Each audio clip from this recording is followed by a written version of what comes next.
Hello. So I thought I would explain how I set up a dual PC setup for streaming. And it took a couple of days to get it to work because my setup is somewhat complex or complicated. So yeah, I got 3 monitors here and I'm actually upgrading them. The left one is an old one. I have ordered a new one, so all 3 will be identical. Then I got 2 PCs. The right one behind the monitor here is my main computer. It's the new one. My old PC is on the left. You see the Wi-Fi antenna on it. Then I got to the bottom left here, you see a laptop. That's one of the laptops, and to the left of it is a second laptop. And behind this laptop, behind the monitor of it, is a surround sound amplifier. And yeah, the computers also have capture cards, but you only need one in the streaming PC. And I also got, for the microphone, is a Blue Yeti, and it's connected to this small device here under the center monitor. I also got an HDMI switch, and yeah, I'm going to explain how to do this. By the way, this is the USB switch, and the microphone is coming in here to the center, to the input. And then the switch got 4 outputs, and you can connect up to 4 computers to this. So right now, the left one here is to the streaming PC, and the right one to the sort of gaming PC. And you have 4 buttons here. 4 buttons here. You can switch between the computers. So I can use the same mic on 2 computers, or switch between them at least. And yeah, then we have this one. Yeah. So I'm going to explain what these boxes are. The 3 top one are the monitors. Then we have in the center here 2 PCs, and between them is the HDMI switch. And then we have my network. Yes, it's included in this. And then this box here to the left is my surround sound amplifier. At the bottom left here are my 2 laptops.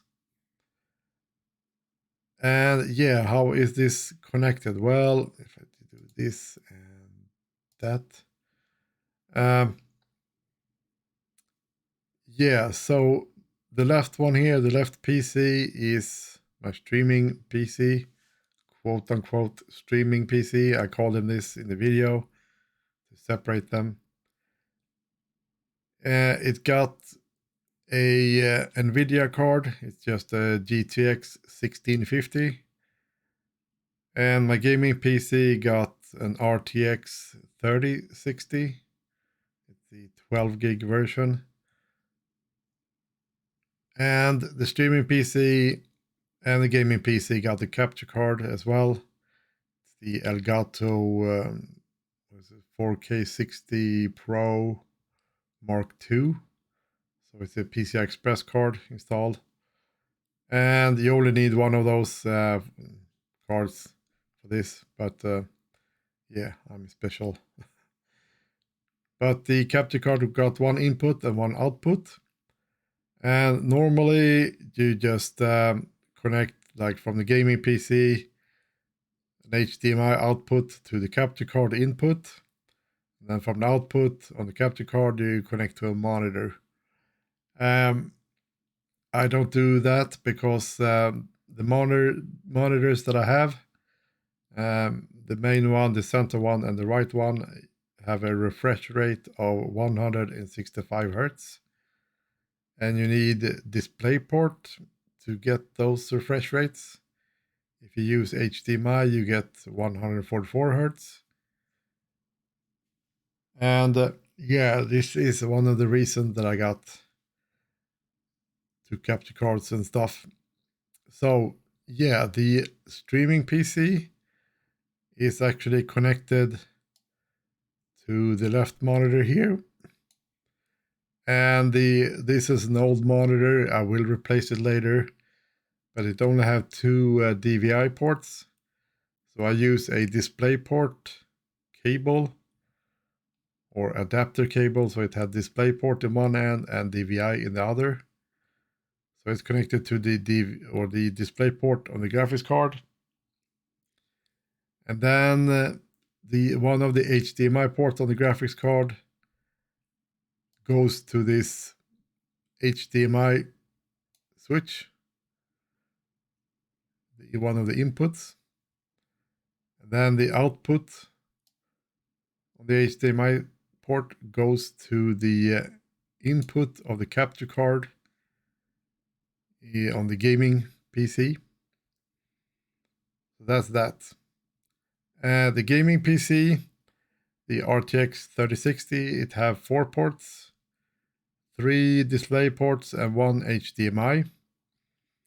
So the display ports go to that old monitor, same type of cable, display port to DVI. Then I use a regular display port cable to the main monitor and to the left one here. So that's the 3 display ports, and the last port, the HDMI port, actually goes directly to the capture card on the streaming PC, the input.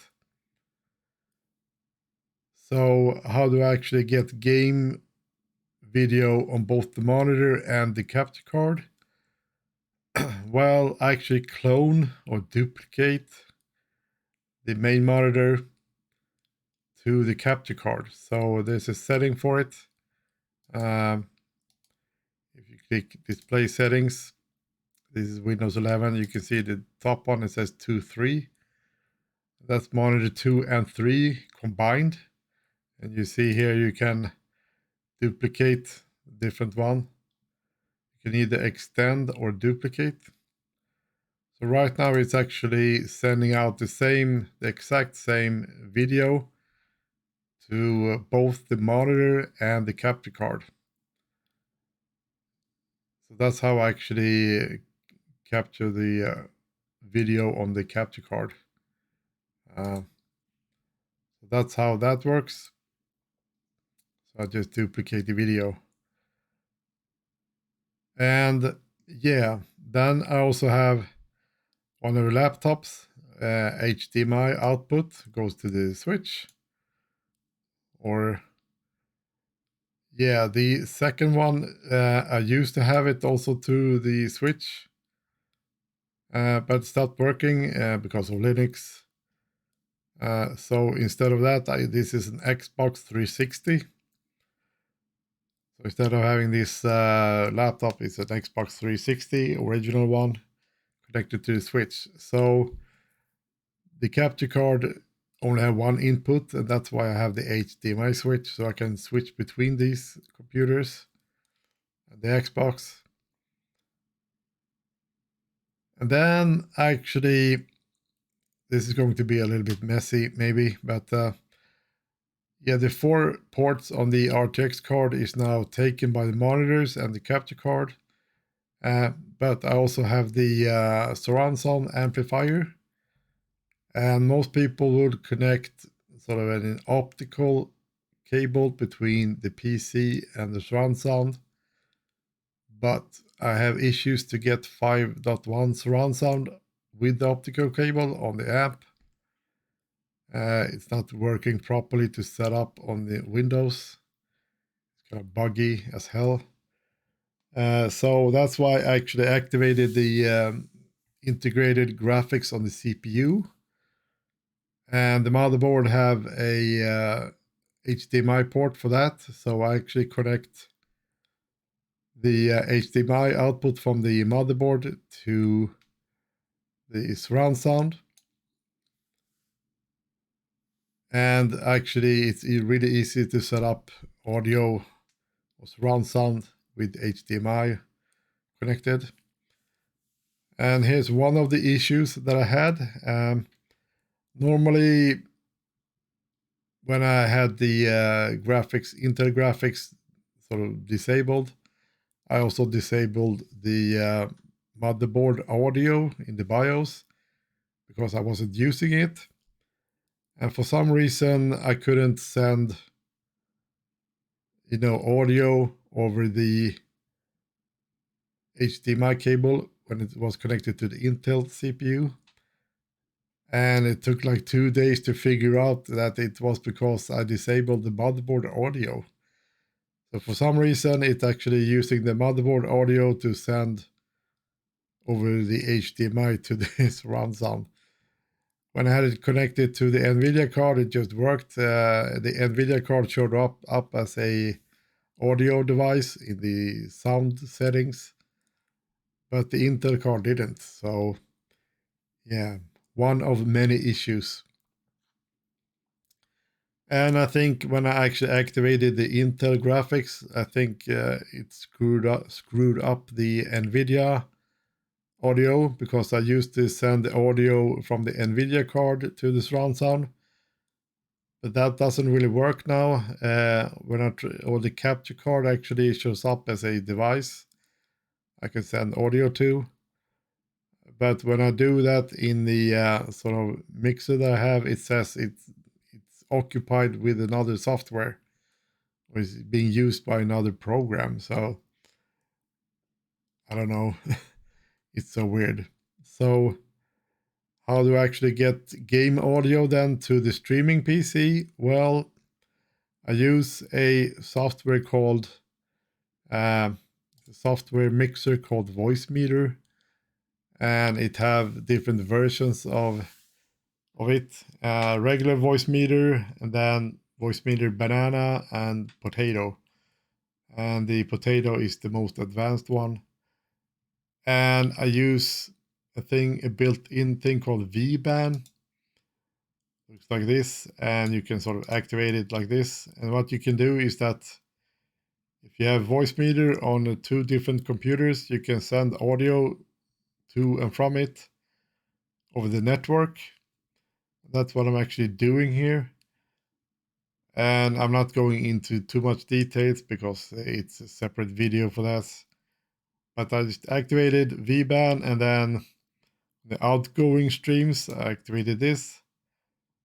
And right now, it's just sending the regular desktop audio or system audio to my streaming PC. And on the streaming PC, you do the opposite. You basically going in the incoming streams and just activate that. And this is what I'm actually doing because I'm using Spotify on the streaming PC to send music to the stream. But since it's a different computer, I can't hear it in my headphones because my headphones is on my gaming. So my streaming PC is actually streaming music to this one. Yeah, so just deactivate this for now. So I told you this is getting complicated. So the network itself, yeah, the my new computer got a built-in network card from Intel. It's a 2.5 gigabit. But the thing is that I only got a 1 gigabit switch. But my router actually got one 2.5 gigabit port. So the network goes to my router, and my router is in a different room. So this is kind of a long cable.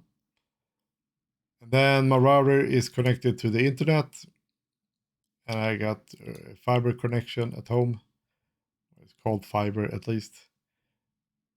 And then on the regular 1 gigabit ports, it goes to this 8-port switch. And this 8-port switch is in my sort of computer room. And it got 1 gigabit ports. And from that, it will go to the streaming PC. And I actually use it to the laptop and also to the Xbox. And yeah, then I also have a phone, my cell phone, and it's connected with Wi-Fi to the router. And I can actually capture the screen on the phone with OBS on my streaming PC. I use an app called Droid Cam. Yes, I use an Android phone. Uh, so I can actually capture over the network the video in OBS. So I can actually walk around in my apartment and just stream it if I want to. So yeah, that's kind of nice. So yeah, this is kind of complex, and it took a couple of days to get this to work with the HDMI switches and stuff. And I thought I would actually do, before I did this cloning thing, I thought I would do, or using the Intel graphics, a HDMI splitter. So it will split the HDMI port to the streaming PC and the surround sound. But the problem with that splitter, it only supports 2-channel audio. So I didn't get 5.1 audio through that splitter. So yeah, that's why I connected it to the audio to the Intel graphics and stuff. Yeah. And this is one of the reasons there are a bunch of cables here. Yeah, I also have an Xbox controller connected to the computer. It's actually, you see, I don't know if I zoom in here. And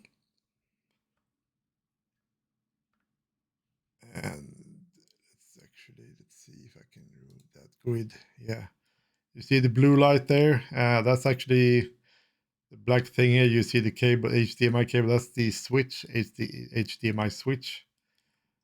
And this little gray box here with the blue tape on it, that's because that port is broken. If I connect anything to this port, my computer will get a blue screen. So yeah, that's why I put the tape on it so I don't use it. But anyway, the Xbox controller is actually connected with this cable, regular USB cable, to this switch. Right now it's not connected, so this port, this white one here, is the I just connect it. And then I have another webcam sort of thing. And yeah, these 2 ports, these are USB 3 ports going to my streaming PC, so I can just easily access that. On my main center monitor, I also have a webcam. It's the Logitech C922. And the C910 webcam, it's not here, but I have a secondary webcam that I can have anything else on. But yeah, this is kind of how it looks like. And yeah, to the left here behind the monitors, you have the black thing here. That's actually a big speaker. That's the left channel. And then we have a big speaker to the right here as well. And then we have the center speaker here just underneath the monitor. So yeah. And how do I turn on the PCs? Well, here's, I don't know if you can see it, this little red cable here with this white thing. You see right in the center of the image is actually a switch. So if I want to turn on the streaming PC, I just press it. And let's see if I can actually see it. No, you don't really. The water bucket is in the way, but yeah, you actually see it. Damn son. This little white switch, yeah, that's the power switch for my main PC.